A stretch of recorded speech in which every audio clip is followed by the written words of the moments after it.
Naihati station থেকে হাঁটা পথ, মাত্র 5 মিনিটের পথ। তাই হেঁটে হেঁটেই চলে যাচ্ছি বড় মায়ের মন্দিরে। এই যে রাস্তার পাশে প্রচুর লোক যাচ্ছে হেঁটে, ওখানে লাইন পড়বে, আমরা সেই লাইনে দাঁড়াবো।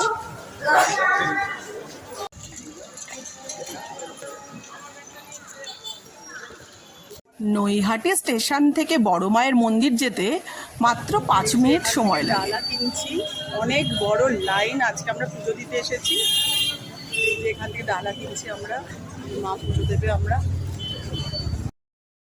আমার ভাইয়ের মেয়ে পরিও পুজো দিচ্ছিল। আজকে চলে এসেছি আমরা বড় মায়ের মন্দিরে, এখানে লাইনে দাঁড়িয়ে আছি। প্রচন্ড বড় লাইন, দেখতেই পাচ্ছ তোমরা, অনেক বড় লাইন দাঁড়িয়ে আছি, ওয়েট করছি কখন ভিতরে ঢুকতে পারবো।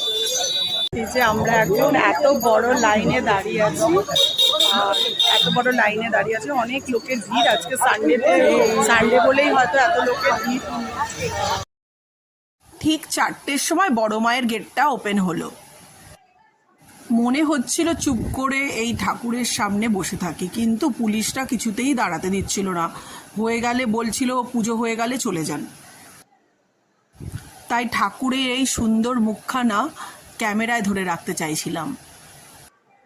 নৈহাটির এই বড় মা খুব জাগ্রত দেবী। সবাই মাকে ফুল, বেলপাতা, সন্দেশ নিবেদন করছিল। ভিতরে মোমবাতি, ধূপকাঠি জ্বালানো বারণ ছিল, তাই মন্দিরের বাইরে এসে মোমবাতি আর ধূপকাঠি জ্বালাতে হয়েছিল।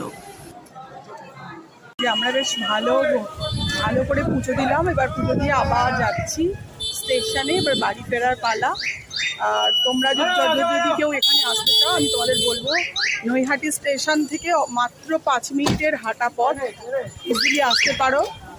বা এখানে রিক্সা আছে, বা রিক্সা ভাড়া অনলি 20 রুপিস, বা টোটোতে করে আসতে পারো।